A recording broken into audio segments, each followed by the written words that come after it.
Cebeti 65, Biología Contemporánea, Equipo 11, Integrantes, Ana Coret Ortiz Benavides, Jessica Palafox Almanza, Alejandro Palomares Saavedra. Nuestro tema es zonas de oclusión, uniones comunicantes y plasmodesmas. Zonas de oclusión. Un epitelio simple está formado por una capa de células que se adhieren con firmeza entre sí para formar una hoja celular delgada. Cuando ciertos tipos de epitelio se montan entre dos compartimientos que contienen diferentes concentraciones de solutos, se observa muy poca difusión de iones o solutos a través de la pared del epitelio de un compartimiento al otro. Existen contactos especializados llamados zonas de oclusión, los cuales se localizan en el extremo apical del complejo de unión entre las células epiteliales adyacentes. Las zonas de oclusión sirven como barrera a la difusión libre de agua y solutos del compartimiento extracelular por un lado de una hoja epitelial hacia el otro lado. También sirven como vallas que ayudan a mantener el carácter polarizado de las células epiteliales. Esta función la realizan mediante el bloqueo de la difusión de proteínas integrales entre el dominio apical de la membrana plasmática y sus dominios lateral y basal. También participan en vías de señalación que regulan numerosos procesos celulares. Las membranas plasmáticas de una zona de oclusión contienen hebras interconectadas que corresponden a pares de hileras de proteínas integrales de membranas alineadas. Las proteínas integrales de las zonas de oclusión forman fibrillas continuas que rodean por completo a la célula y establecen contacto con las células próximas de todos lados. No todas las zonas de oclusión poseen las mismas propiedades de permeabilidad debido al número de hebras que contienen. Antes se pensaba que las hebras de las zonas de oclusión se componían de una sola proteína, la ocludina. Después, estudios realizados en la Universidad de Kioto condujeron al descubrimiento de una familia de proteínas llamadas claudinas. Se han identificado por lo menos 24 claudinas diferentes y las diferencias en la distribución de estas proteínas podrían explicar las diferencias de la permeabilidad de las zonas de oclusión. Las zonas de oclusión también están presentes en las células endoteliales que recubren las paredes de los capilares. Estas uniones son muy evidentes en el cerebro, donde ayudan a formar la barrera hematoencefálica que impide el paso a sustancias de la corriente sanguínea del cerebro. Las células del sistema inmunológico pueden cruzar el endotelio a través de estas uniones. Uniones comunicantes. Las uniones comunicantes son sitios entre las células animales especializados para la comunicación intercelular. Son sitios en los que las membranas plasmáticas de células adyacentes se aproximan de forma notoria una a otra, pero no establecen contacto directo. En lugar de ello, la brecha entre las células se cubre con hebras muy finas, que en realidad son tuberías moleculares que pasan por las membranas plasmáticas adyacentes y se abren al citoplasma de las células contiguas. Las uniones comunicantes tienen una composición molecular simple, se componen solo de una proteína integral de membrana llamada conexina.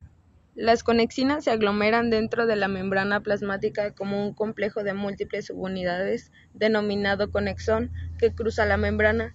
Cada conexón se forma de 6 subunidades de conexina dispuestas alrededor de una abertura central o anillo. Durante la formación de las uniones comunicantes, los conexones de las membranas plasmáticas de células adyacentes se unen con fuerza mediante interacciones extensas de los dominios extracelulares de las subunidades de conexina. Una vez alineados, los conexones de las membranas plasmáticas unidas forman canales intercelulares completos que conectan el citoplasma de una célula con el de su vecina. Los canales se aglomeran en regiones específicas de la membrana, forman placas de uniones comunicantes que pueden visualizarse cuando la membrana se divide por el centro. Las uniones comunicantes son sitios de comunicación entre los citoplasmas de células adyacentes.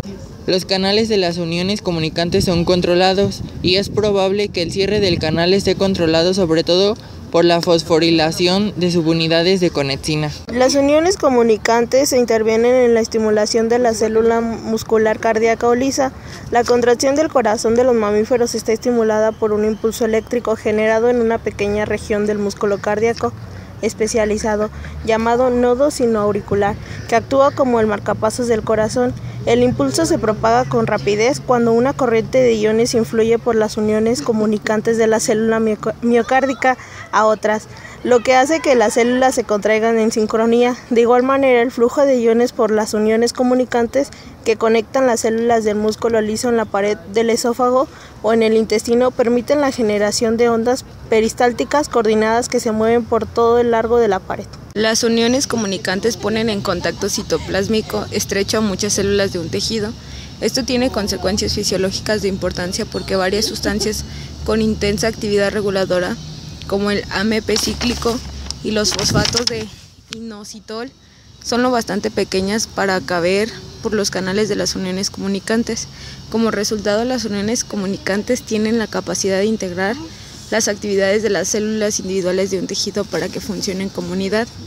Las uniones comunicantes también permiten que las células mantengan una cooperación metabólica al compartir metabolitos clave como ATP, fosfatos de azúcares, aminoácidos y muchas coenzimas que son lo bastante pequeñas para pasar por estos canales intercelulares. Esto reviste especial importancia en tejidos que, como el cristalino del ojo, son avasculares. Las conexinas son las proteínas con las que se forman las uniones comunicantes y se han identificado cerca de 20 de ellas. Los conexones formados por diferentes conexinas muestran diferencias en conductancia, permeabilidad y regulación. Estas diferencias en la compatibilidad pueden tener funciones relevantes en la promoción o prevención de la comunicación entre distintos tipos de células en un órgano. Hay varios trastornos hereditarios relacionados con mutaciones en los genes que codifican conexinas. Las consecuencias de estos trastornos incluyen sordera, ceguera, anormalidades de la piel y degeneración nerviosa. Plasmodesmas. A diferencia de los animales cuyas células establecen contactos estrechos entre sí, las células vegetales están separadas unas de otras por una barrera notable, la pared celular. La mayoría de las células vegetales se conecta entre sí mediante plasmodesmas. Los plasmodesmas son canales citoplásmicos que pasan a través de las paredes celulares de células adyacentes. Tales estructuras están recubiertas con membrana plasmática y contienen una estructura central densa, el desmotúbulo, derivado del retículo endoplásmico liso de una de las dos células. Los plasmodesmas sirven como sitios de comunicación intercelular. El poro de los plasmodesmas es capaz de dilatarse.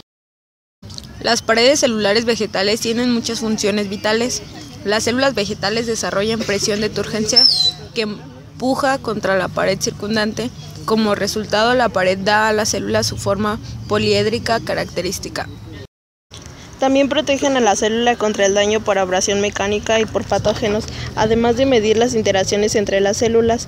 También puede ser una fuente de señales que modifican las actividades de las células con las que entra en contacto. Tienen elementos fibrosos incluidos en una matriz no fibrosa similar a una gelatina. La celulosa representa el componente fibroso de la pared celular y las proteínas y la pectina forman la matriz. Las moléculas de celulosa se organizan en microfibrillas que contienen rigidez a la pared celular y brindan resistencia a las fuerzas de tensión. Cada microfibrilla se compone de 36 moléculas de celulosa. La matriz de la pared celular se compone de 3 tipos de macromoléculas. Hemicelulosas son polisacáridos ramificados cuya columna central consiste en un azúcar, como la glucosa, y cadenas laterales de otros azúcares, como la xilosa. Las moléculas de hemicelulosa se unen a las superficies de las microfibrillas de celulosa y se entreverán para formar una compleja red estructural. Pectinas son un grupo de polisacáridos con cargas negativas que contienen ácido galacturónico. Las pectinas sostienen el agua y de esta manera forman una gelatina muy hidratada que llena los espacios entre los elementos fibrosos. Cuando una planta sufre el ataque de patógenos, los fragmentos de las pectinas liberadas de la pared desencadenan una reacción defensiva en la célula vegetal. Las proteínas son las mediadoras de las actividades dinámicas que facilitan el crecimiento celular. Estas proteínas inducen la relajación localizada de la pared celular, lo que hace posible que las células se alarguen en el sitio como respuesta a la presión de turgencia generada dentro de la célula. Las proteínas relacionadas con la pared celular cruzan la membrana plasmática y se cree que transmiten señales de la pared celular al citoplasma. Las paredes de las células vegetales son estructuras dinámicas que pueden modificarse como respuesta a las condiciones cambiantes del ambiente y surgen como una placa celular delgada que se forma entre las membranas plasmáticas de las células hijas recién formadas después de la división celular. Además de proporcionar soporte mecánico y protección contra los agentes extraños, la pared celular de una célula vegetal joven e indiferenciada debe ser capaz de crecer al ritmo del enorme crecimiento de la célula a la que rodea. Las paredes de las células en crecimiento se llaman paredes primarias y tienen la capacidad de extenderse, característica que no poseen las paredes secundarias, más gruesas, que rodean a muchas células vegetales maduras. La transformación de pared celular primaria a secundaria ocurre cuando aumenta el contenido de celulosa de la pared y, en la mayoría de los casos, también se incorpora un polímero con fenol llamado lignina, que suministra soporte estructural y es la principal componente de la madera. Esta confiere el soporte necesario para desplazar agua por la planta. Gracias por su atención.